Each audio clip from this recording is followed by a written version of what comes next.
Hey folks, big announcement. I am now doing in-person readings in New York City at Earth Angel Crystal. It's just one subway stop from Manhattan. If you're in the New York City area and want a mediumship reading or a card reading with me, you now have a place to see me in person. For more information, go to juanfranciscospirit.com/readings. You'll find everything you need to know on my website to set up your appointment. I can't wait to meet you in person. In this episode, you're going to hear my interview on Opening the Door podcast, hosted by Haley B. Opening the Door is one of my top favorite psychic podcasts, so please go listen to it outside of this episode. It is great, and Haley is an awesome host and a great interviewer. Before I start the episode, I do want to share some exciting news, although it's exciting for me.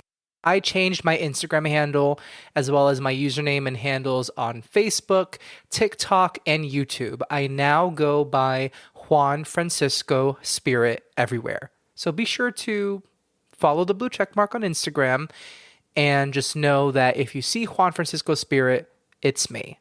Now, on to my interview on Opening the Door podcast from summer 2023.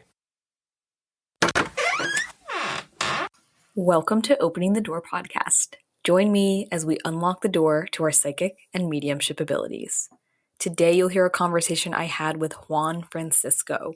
We cover a lot of stuff in this episode, and I decided to call it Hot Takes with Juan Francisco because we give our hot takes about social media and psychic work. We talk about sex. We dispel a lot of myths around being enlightened, in quotes, and being human and what that means to us. And this is just a really open conversation about what our thoughts are about all of that stuff. And it's definitely like a little bit of a spicy episode, and I can't wait for you to hear this. Before we hop into this episode, I just wanted to remind you that Opening the Door podcast website is live. You can book mini readings with me. You can book live Zoom readings with me. You can buy digital downloads of guided meditations guided by me and all of that good stuff there. And if you want to sign up for my email list, I won't bother you too much. And you get a free digital download of my 22 days of spirituality. You get more than 22 idea prompts for your 22 days and a little bit about how to go about doing that. As you saw on my social media, I did my 22 days of spirituality, which was a really fun journey, and I will be doing an episode on that soon. Enjoy the episode, and remember, don't be afraid to open your door. Today, we're welcoming Juan to Opening the Door. Juan Francisco has always felt the presence of the other side in his life, but it was in his 20s when his abilities grew even stronger, particularly in the middle of conducting a tarot reading in 2021.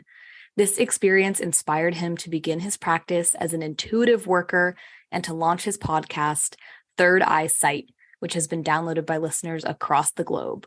For his work, Juan has been featured in Women's Health UK and on spiritual podcasts such as Mediumship Matters. He lives in New York City. Juan, welcome to Opening the Door podcast. Hi, Haley. Thank you for having me on the podcast. I'm so excited. Yeah, so excited to connect with you. And as I was saying before we hit record, I have really loved listening to your podcast, Third Eye Sight, recently. So anybody's listening, if you're looking for more mediumship, psychic-y content, definitely go check out Juan's podcast, Third Eye Sight. Also love the name. So good. So good. Well, thank you. Thank you. I don't know about you, but this is not how I usually start. But since we both have a podcast, what was your process for picking your podcast name? Like, what did that look like for you? Well, actually, it's funny you ask that because I first came up with Third Sight. Doesn't flow as well. Third Sight. And then it was actually Natalie Namaste who told me, like, add the word I in the middle because it's like 3 words, third eye, three. And then it just flows really well. Third Eye Sight. So yeah that's literally, I can't give myself full credit. I definitely give her a lot of the credit. Oh my gosh, I love that. Yeah. And Natalie was on, gosh, I forget which episode number. It's in the 40s, I think, maybe episode 40 of the podcast. So go ahead and listen to that, everybody, too, if you haven't listened to that one. But yeah, oh my gosh, I found naming my podcast so nerve-wracking almost. Like I had so many lists of names, all this different stuff, and I played with it for quite a while. So, and I love the idea of bouncing it off other people, definitely Like, Yeah, it's really it's hard the to way to do pick a it. name because Yeah. there's so many podcasts out there with good names, and I love opening the door, and I love the sound. I'm sure people hear like that sound effect at the beginning of the episode of a door opening. Like Yeah. it's just such a perfect metaphor for this work that we do. I think it's great. Oh, thank you. Yeah, and it just makes sense, like in terms of my own origin story, which I'm sure we'll hop into at some point, not on this podcast, but if anybody's listening and this is your first time listening, I have sort of my origin story in episode 1. So, but let's get into it. That was just a really random question to start with, but tell me a little bit about the beginning of your spiritual journey. Where did it all start for you? And how did you get to where you are today? Yeah, thank you. So I don't know if you've had this experience. I'm sure some listeners have too, where well, my experience is I grew up not knowing that I could read mediumistically or even psychically. But now that I look back at my childhood and think of some memories I have or experiences I had, I now see maybe it was always there. So I don't know if you've ever felt that way too, but like as a child, well, first of all, I grew up in a very spiritually progressive family with my parents telling me your grandmother's looking after you, your uncle's looking after you, like they're around you, they're angels. And I did go into, for various reasons, I was not happy in the school that I was in, and my parents felt like the best decision was to put me in a Roman Catholic school, which actually ended up working for me from an emotional standpoint. I think the mysticism of Catholicism and just being in an environment where there was open spirituality was really helpful for me as a kid. At the same time, I wasn't in the closet gay kid, so it was very complicated. But went to Roman Catholic elementary, middle school, a Christian Protestant high school, and that was not easy.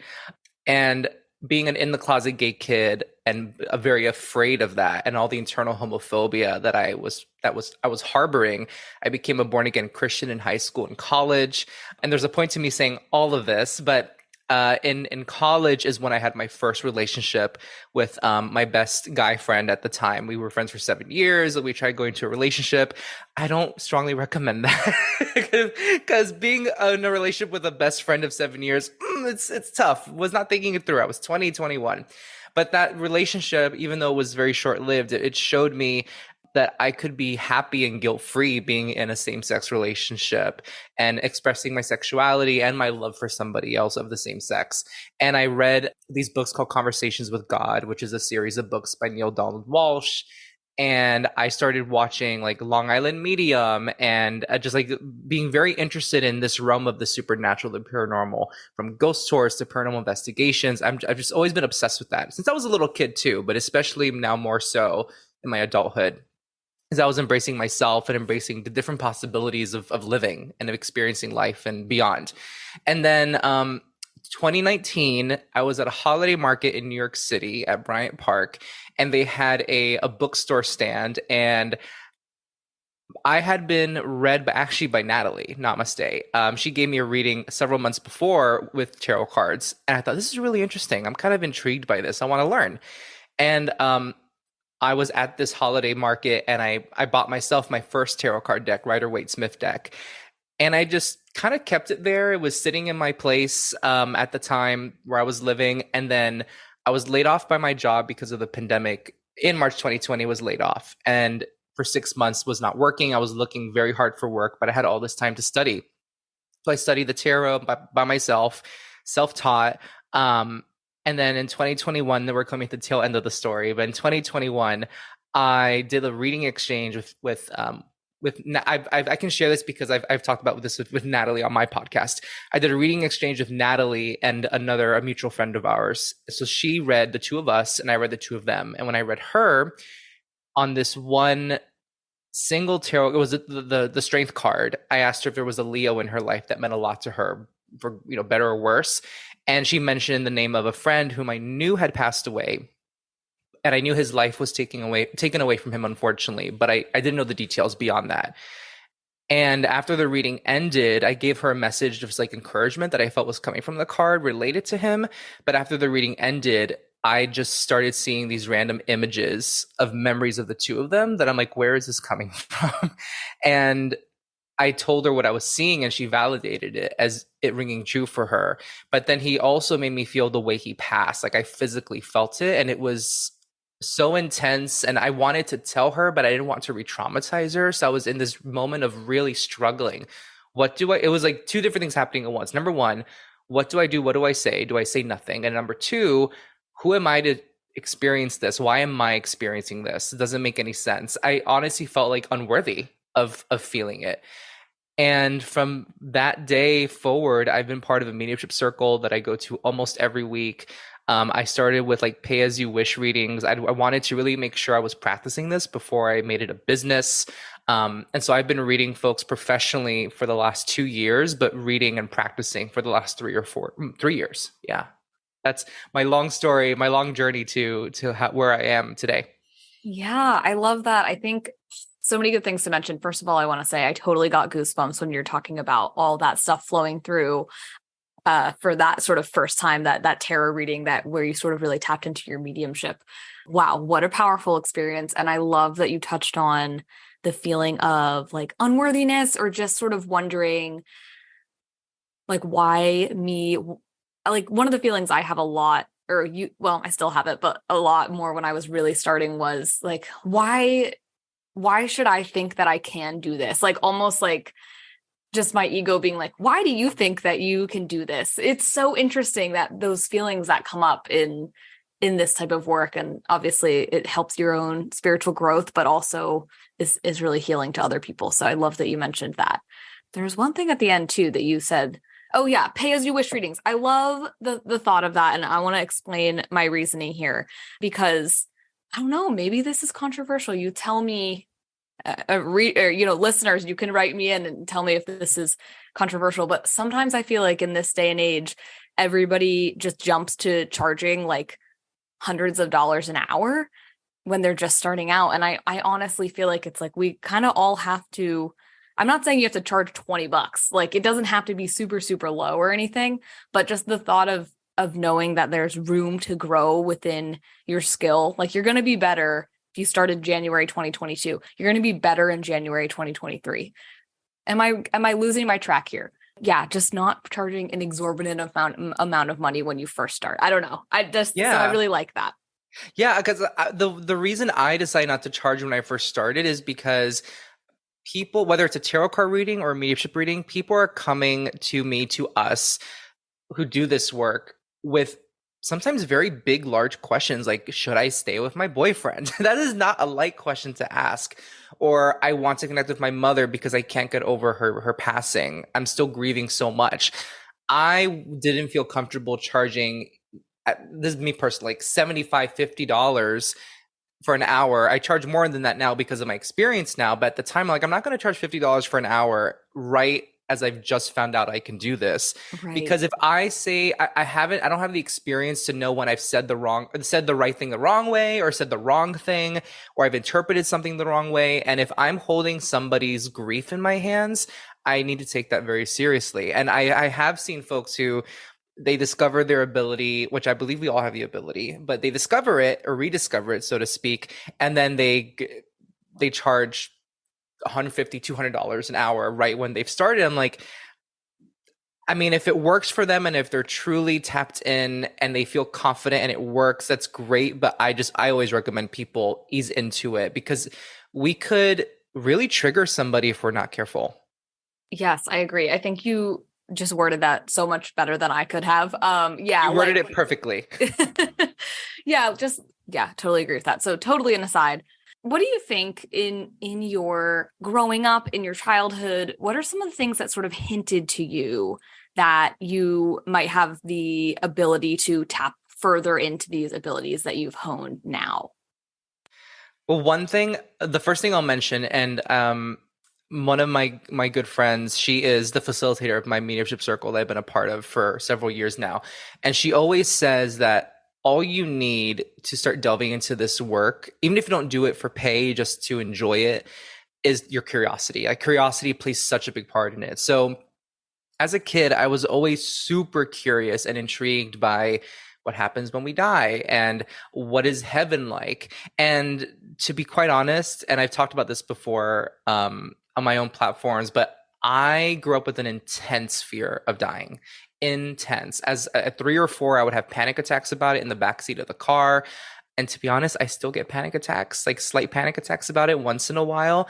And you would think, I think people would assume that because I do this work that I'm like, I'm ready to die whenever it happens. But I still, there's still a mystery to me. I don't know what it's like unless I'll ever have a near death experience, which knock on wood, I hope I don't. But if it happens, it's meant to be.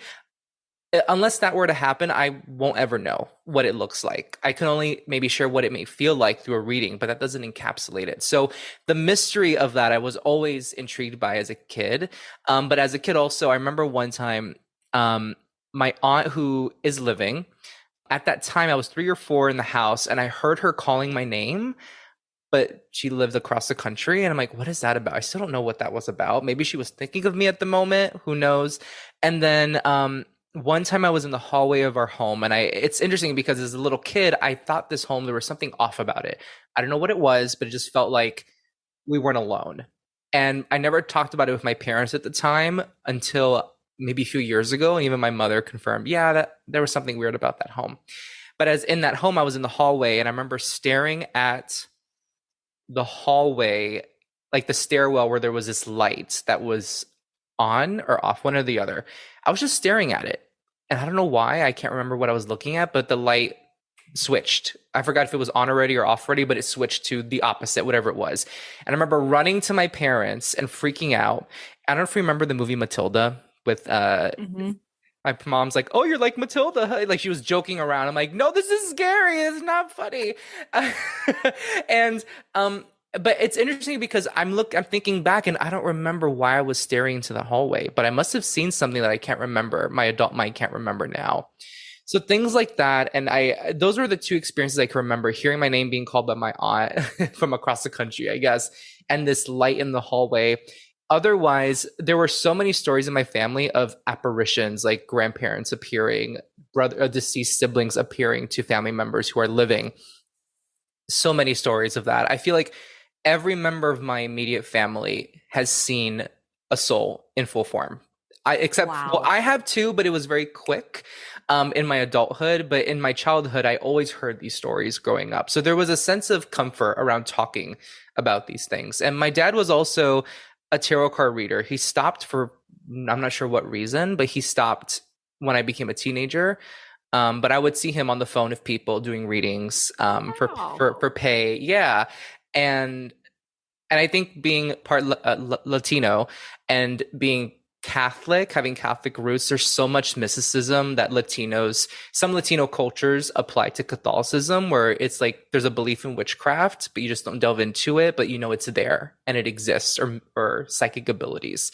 Yeah, I was kind of all over the place sharing that, but that's my upbringing in a nutshell. No, lovely. Yeah, I love that. There's so much good stuff in there. I think it's amazing that so many people in your family have seen, a spirit appearing, or probably not a ghost. Hopefully not, like the difference between sort of the spirit and a ghost. Yeah. But wow, I mean, so it sounds like it runs really strong within your family lineage, which is just super cool to think about. There's something that I really just love about that. And I think what you mentioned at the beginning, which I totally believe too, is like we can all tap into this. And I think it really depends. Like, so maybe your family just sort of has this sort of just like natural openness to it. And that sort of like is passed down within your lineage, which I think is really cool. So where did you, when you were like, okay, this tarot reading happened, you're like, I can really tap into this. I really feel this. Where did you start in terms of developing your abilities? Yeah, so it was funny because a few months before I did that tarot reading where this soul came through, I was on the app called Meetup. I don't know if you've heard of it, but it's an app where people create groups to gather and literally meet up in surrounding hobbies or interests. And I remember I used to be obsessed with getting readings, like being the recipient and sitter in readings. And I was looking on Meetup because things tend to be free on Meetup for like free psychic or mediumship readings. And I saw this group, Mediumship Circle, whatever it might be called. I forgot what it's called. And then I followed it. I joined it, quote unquote, virtually. But then I realized, oh, this circle is for people. This group is for people who think they are mediums. So I'm not really going to go. And then 3 months later, this tarot card reading happens. And then I thought, wait, there's that group that I remember reading about. And I had this experience. Maybe I should go to that group. So that's the circle that I've been a part of for a couple years. And I'm a huge proponent for reading books written by mediums, but also like putting the practice into effect. And whether it's practicing with your loved ones, like people who are willing to be your sitters or the recipients of the reading. What I did is on Instagram, I've always had a public Instagram, so I just kind of put a call to action out there, like, hey, if you want to help me practice my skills, you can book a reading with me, pay as you wish, or free reading. So I think putting it into practice and kind of getting over that hump of like, what if I'm going to be wrong is really important. That's what really helped me. So for me, it was joining that mediumship circle, and there's so many out there. And reading up a lot about these things, and also getting to know other mediums through social media, podcasts. There is a podcast called Mediumship Matters by Hannah McIntyre that I am obsessed with. That podcast, it's almost like a life changer for me. I felt so much less alone because podcasts like that and podcasts like the one that we're talking on right now just help simplify things. I think historically, this idea of only select people can do this. And it's like, and we were talking about this before we hit record, like I have all the knowledge and I'm just going to tell you what to do, what to believe, or how to practice. Podcasts like Mediumship Matters is just like, they help me feel like it kind of democratizes it, for lack of a better word. It just makes it feel so much more accessible and less intimidating. So yeah, mediumship circle or group, books, and podcasts. I would say those three things really helped me when I started on my journey. Yeah, that's exactly the word that I was going to say too. It like podcasts and I think especially podcasts really democratize it. Like most people have the podcast app on their phone, or like there's so many ways to listen to podcasts. And I haven't listened to Mediumship Matters, but I had the same experience with a podcast that I've mentioned a lot on this show is Psychic Teachers. And it gave me the same feeling. Like my journey started out super fear-based, like really pushing everything away and all of that stuff. And then I just started listening to that podcast and being like, oh, like this doesn't have to be scary. There's a lot of really cool stuff that can happen. And also I'm not alone.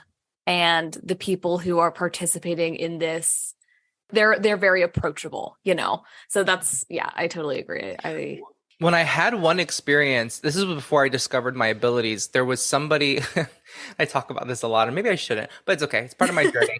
But there's somebody on Instagram that is a psychic medium, and I had followed them for a while and joined their Instagram lives, and watched them do readings. They did a reading for me often on Instagram Live, but I also paid them for reading once.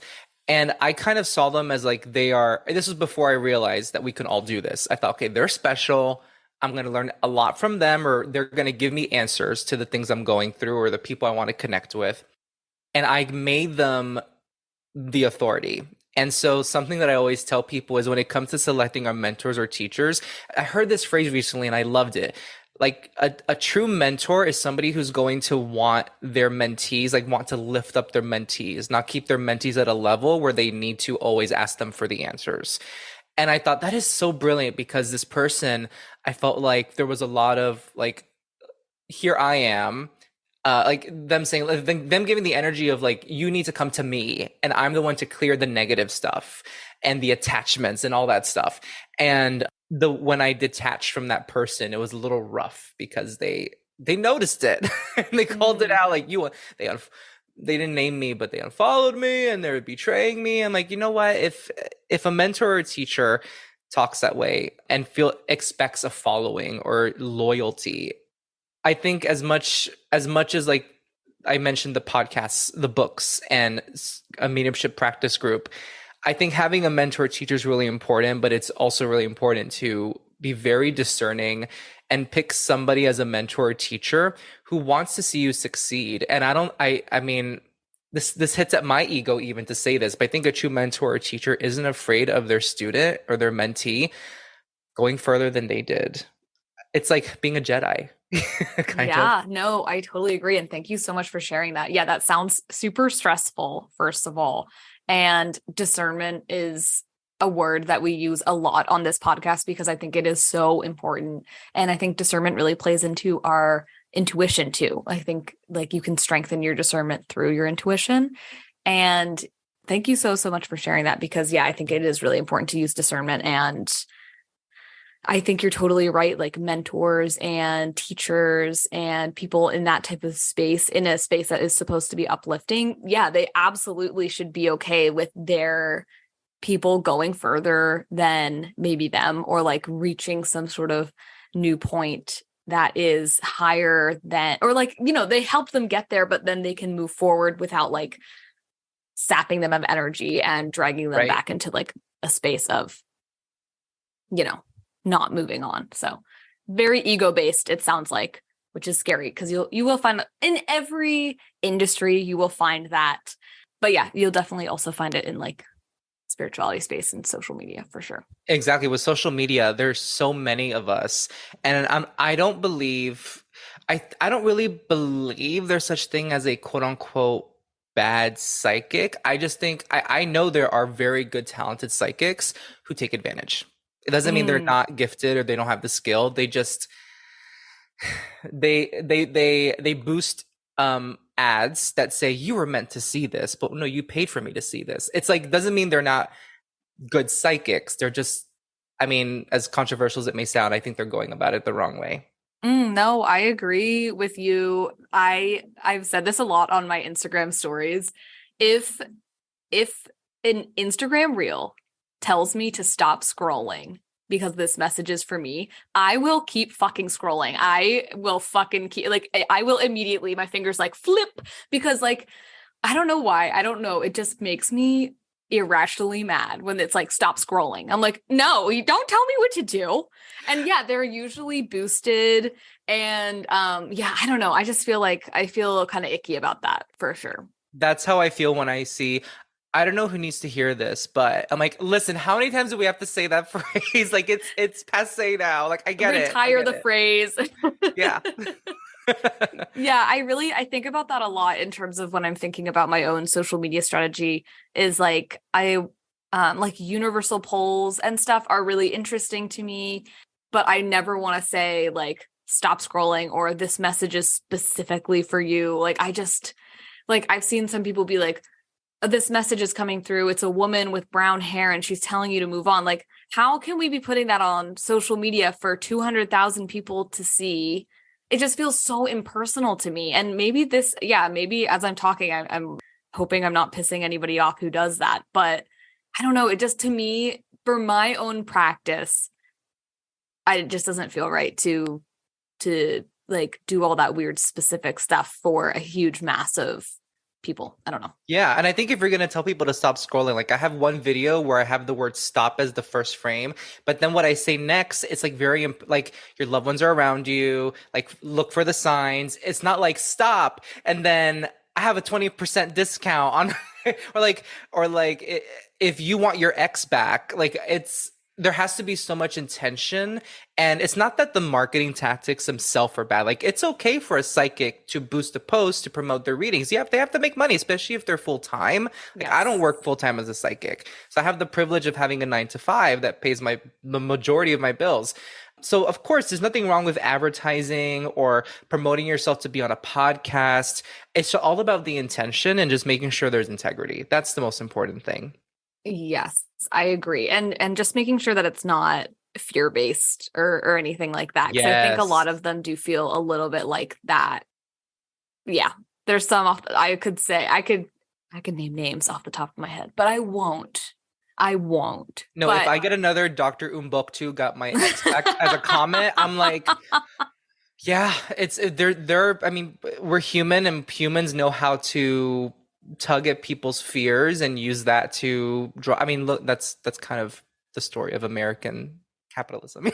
Right, exactly. Yeah. Oh my gosh, to get political. It's so no, yeah, no, I was just thinking the other day, like I feel like in so many of my episodes I talk shit on capitalism, or I'll just be like it's becoming obvious that I'm an anti-capitalist, and it's kind of funny at this point. So if you couldn't tell before, I guess I just said it out loud. So I just do with that what you will. Safe but space, yes, I agree. Safe space.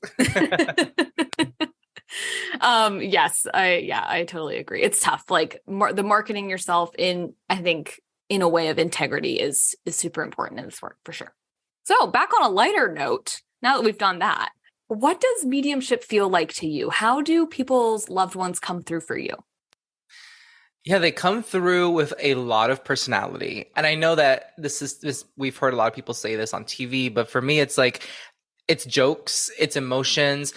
Usually the first thing they show me is an image. So it could be an image that is a literal object that they kept or that someone, the person I'm talking to kept or someone else kept in the family, or it symbolizes something like a blue blanket. It could mean like a little boy that is on the way, or it's a literal blue blanket that grandma had at the foot of her bed in the hospital. So it's always starting with an image, but sometimes well, almost always there's personality. So spirit will make me feel, were they a jokester? Were they a little more serious, more reserved? Would they I have even had like cursing is not off limits in readings. I'll tell the person like I'm gonna curse because they're saying a curse word, but like in a jovial, joking way. So I've had spirits say like go F yourself as a joke. And they would say, and the person said, yeah, that's exact. They would say something like that. So it's really like for me, what really comes through clearly is the person's personality as it was in the physical world, but showing up in the spirit world to validate that it's them. Um, I do not see spirit. I have seen spirit before in my life, but like in the corner of my eye. But during a reading, I don't see shadows. I don't see them in front of me, which kind of makes it sometimes harder to feel like, is this really happening? Because I still sometimes feel that way, like the imposter syndrome. But I just know that the personalities, the emotions, and the visuals I'm seeing and sensing, they're not. I'm not thinking them up. They're coming from somewhere, and then they end up being validating for the other person. So even though I may not see spirit, just the sensations and the emotions that come up, that's how they communicate, and that's how they use me as a channel. And I think it's important. I always remind myself like the way that I channel isn't better or worse than the next person. I think spirit chooses the right medium for the right recipient. Yeah. Yeah, I totally agree. Yeah, it's so important to remember that mediumship can come through in so many different ways. Yeah, like I in my lifetime have seen plenty of little ghosties, mostly when I'm waking up or walking down a hallway, stuff like that. But yeah, when I'm reading for somebody mediumship and bringing through a loved one, it's all in my mind's eye. There's really like I'm not seeing anybody in front of me. And I think sometimes that can be hard for people to wrap their head around if they're not in the work. And so if you're listening and you're like, what the hell is your mind's eye? Like the way I define it is like when you're reading a book, right? And maybe they're describing a castle or a palace or a person. If you can see that or visualize it in your head, that's what your mind's eye is. So if somebody's bringing through a symbol of like a locket, I'm going to see that in my mind's eye. It's hard to explain because I'll look sort of forward and I'm seeing it, but I'm not seeing it with my eyeballs, if that makes sense. That's a brilliant, the book metaphor or analogy, that's a brilliant way to describe it. I've never heard that description before. I think that's a perfect way to put it. And I Yeah. think that's why, like, well, like when we're reading a book, we have something feeding us to give us the visual. When, I don't know if you agree, but when we're channeling, that happens too, but it's not something we're looking at in front of us that's feeding the visual. It's literally feeling like it's coming from nowhere, but Ooh, it's coming from yes. spirit, which makes it Yeah. mind-boggling. And that's why my first experience during that tarot card reading, and then when that reading ended and I was feeling the way the person passed, like, where is this headache? Because he had a head wound. Where is this Oh, headache wow. coming from? Like, I don't get it. But yeah, the way you just described it, that's exactly what it feels like. It's like when I ask people, like, if I were to ask you, what did you do yesterday? I went to the grocery store. Okay, what did you get at the grocery store? I got milk. And as they're saying that, they're remembering flashes of going to the store, entering the store, and maybe a flash of the milk carton, grabbing the milk carton, and putting in the cart. That's exactly what it feels like for me. It's these flashes. And that's why I also, not all the time, but I tend to try and write, like scribble or write while I'm channeling, because Yeah, if me too. I think of something, no, I shouldn't say think of something, because it's really, if I, you know what? I'll say think of something, because I think I'm afraid of saying that because then people might think thinking it up. Right. But I think spirit knows what they're doing, even if we're thinking of something during a reading. But if I'm thinking of something or something pops up, I need to remember to like write it down immediately, or I'll start to overthink it or analyze it way too much. So if I've written down the word blanket, I don't have to think too hard about it. I'll just say, I see a blanket Yep. instead of going down a rabbit hole and keeping it up here. So that's why I scribble while I channel. Yeah, I do too. I usually have my journal open. I will write like before I'm on with somebody, I'll do like meditation, all the clearing, all that stuff. And then I'll usually write their name at the top and I'll write, I am a clear conduit for spirit. And then when the reading starts, yeah, I'll just sort of start writing stuff down. It helps me just do something with my hands and keeps me sort of like more in my flow than like staring at them and being like, okay, I have a grandmother coming through. Like it just, I don't know. It just, yeah, helps sort of like keep the flow. So Yeah, absolutely. totally agree with that. What are some of your favorite ways that you access your intuition for your own self? Meditation. And I'm not a perfect meditator. I actually have just gotten back into meditating. So, something that I did before the pandemic, I picked up the practice of journaling, like right when I wake up, do what I got to do, not to be like TMI, but like, use the restroom, have a drink of water, and then immediately go to like journaling, and writing down on the pages the thoughts and the feelings I woke up with to kind of like leave them there, like all the anxieties. Because I do struggle with anxiety. I grew up with struggling with OCD and I'm a Gemini. So all those three together, big whammy. So waking up in the morning, I try to journal for 15 minutes and just write down everything that I'm thinking about. I do call them like my letters to God. I say like, hi God, good morning, thank you for, and I list three things. I just write my feelings out. And then after I'm finished journaling, I'll try and meditate for 5 to 7 minutes, either with like sound bowl music, meditation music, or just in silence. And I feel like since I started doing that years ago, even though I've had breaks in between and have not been totally consistent with it, when I've done that, it sets me up for a day of just leaving any anxiety in the page and moving forward with the rest of my schedule or the day. And I think when I'm in that state of not holding the anxieties as closely, I'm better able to tap into my intuition, not just when it comes to readings, just in life. And that discernment, the living life with discernment, just way easier. And my confidence builds up a little more. And for a reading, I do try and meditate before I do a reading, like 3 to 5 minutes, just to like calm the mind. I've worked with a mentor who has done some exercises with me. Like one of the exercises is he'll give me like a 3 or 4 digit number that is tied to an image he has on his computer. And then with the number, like I have to try and like gauge like what are symbols or the formations, the shapes I'm seeing, and then he'll reveal the image to me and we'll talk about it. That's It's so really cool. yeah, it's really interesting. So it can be like that, and I haven't done that in a while, but something like that, to just even not having a mentor, just meditating and I think also something I sometimes do before I have a reading in the evening that someone has booked with me, I'll walk my dog and I'll put my phone on silent or leave my phone at home and just I gotta be safe in New York, just take my wallet and keys, especially the keys, but at least my wallet or my phone, and just go for a walk with my dog and just not look at my phone, just to kind of reset my mind. And I find that being outside is a big resetter for me. Yeah, absolutely. I think I've probably said this before. People are probably sick of hearing it, but I really think that the more we can just connect with nature, even if I know like the funny phrase is like go touch grass, but honestly, we all need to like go touch more grass. Yeah, sometimes I really do feel like just the little connection with nature can just really bring you into your body and also keep you really, really nice and connected. So cool. What is a myth that you want to dispel about psychic, mediumship, the spiritual community overall? That we are all aiming to be sinless, perfect human beings. I think something that I'm really trying to put out there is that actually yesterday I put up this Instagram story.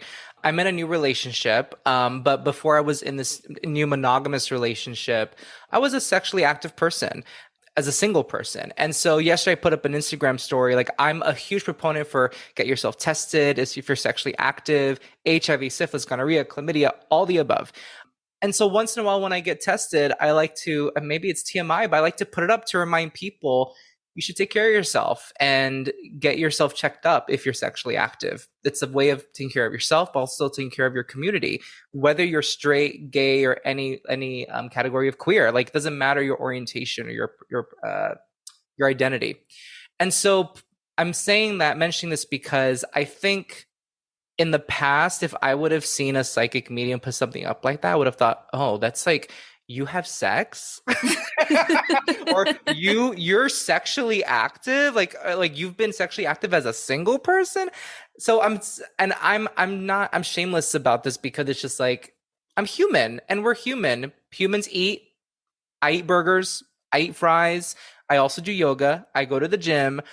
I have a boyfriend. We have a sex life. Like, I get angry. I get pissed. And then I say sorry. I make mistakes. And I think this idea that, especially with social media, it was already bad with like TV and TV shows, but with social media, that a spiritual worker has to be like, okay, these are bad examples, like the Pope, the Dalai Lama, because they're also human, that we have to be like Jesus figures. It's like, I really want to dispel that myth that we're not functioning humans. We're not all on mountaintops doing the crow's pose and doing breathing exercises all day long. I really believe that if I was not meant to live a fully human life, I would have stayed in the spirit world. And if someone wants to be that hermit, wants to, that's fine. I don't judge it, but it doesn't make anyone less spiritual or less of a psychic or medium because they want to have McDonald's one night, or because they decide to be a sexually active single person. It's just, we're all on such an individual journey, and all that judgment is what I stepped away from when I stepped away from the Catholic Church. Why do I want to enter into this free thinking realm of spirituality and have all these boxes to fit into? It just doesn't sit right with me. I didn't step into this work or into this realm of belief to then feel like I have to be perfect. That's what me being Catholic was for. So yes, Christian, yeah. And I find that there is a lot of, well, I shouldn't say, it's a lot of like law of attraction. Like if I say there's a lot of judgment in this realm, it's only because maybe I'm following the wrong people on Instagram.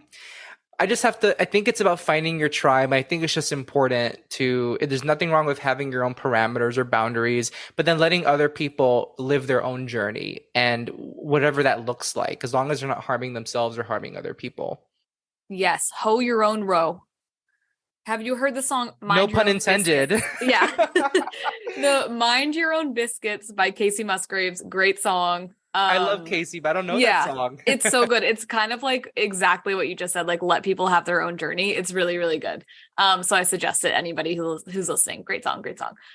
Yeah. Oh my gosh, I totally agree with you. And I think a lot of the things that you said, if we're going to talk about sex a little bit, like the whole like sex in the spirituality space, you'll see sex is an energy exchange. So if you're going around having sex with lots of people, like you're just giving your energy away and you're taking on other people's. And it's like, doesn't that just sound like purity culture repackaged?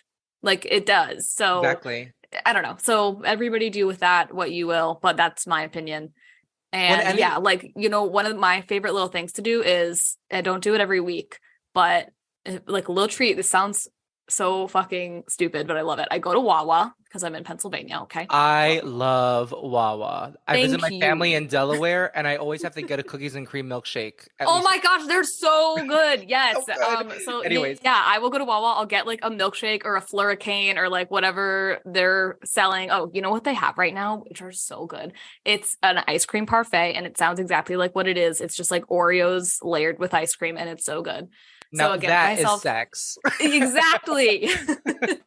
So I'll get myself one of those and buy myself a scratch off or two. And it's like, it's like super duper human, right? Like that's like, it's money and sweets. And I love it. I love doing my little scratch off.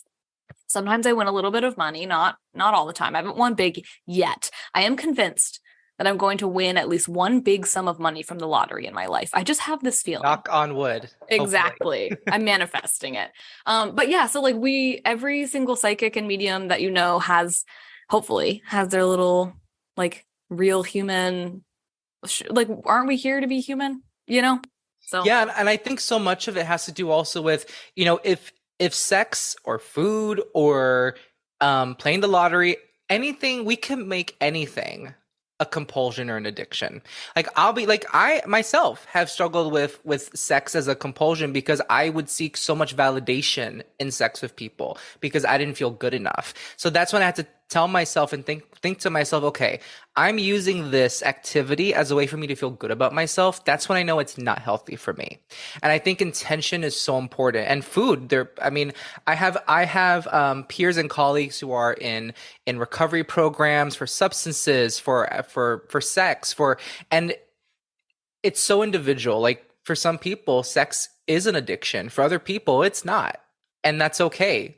Those are two different ways to live or different ways to function. And as long as you know what you shouldn't touch or what is healthy or not healthy for you, that's all that matters. And someone who is into a certain type of like kink, I don't judge that, even though I'm not into it, because that's what helps them feel free and expressive. If it were to be something that made them feel inferior or subordinate, that'd be a different story. But it's such an individual feeling. And it's the same thing with like, I've also struggled with food. I was very close to having an eating disorder as a teenager because I was I am a perfectionist. And so I know that I have to navigate food sometimes a little bit differently than other people can, or navigate like body image a little differently. And I know what's healthy for me. But if I want to have a burger and fries once in a while, it doesn't mean I'm less spiritual that day. Yes. Absolutely. Love it. Love it. Love it. Such good myths to dispel, I think. Really good conversation. This has been so much fun. I have one last question, and that is, what can someone who's listening right now do in their life to open their door to their natural psychic or mediumship abilities?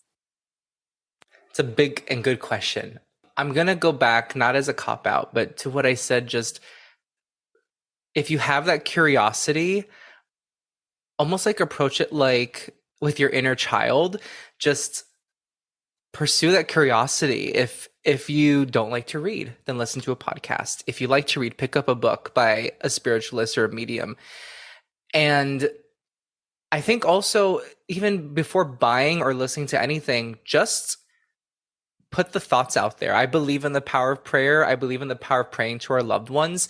And just like thoughts are energy in of themselves. And it's kind of like I was saying recently in a reel that thoughts are kind of like spells. Even though I personally don't cast spells, I don't resonate with casting spells. I do believe thoughts are like spells. And the thoughts that we create can really shift or set our mindset about something. And I think if you're curious and you want to open that door, just saying like, hey, universe, God, source, if you want to call it, like, hey, universe, I'm really wanting to delve into this and I'm so excited. Show me the way.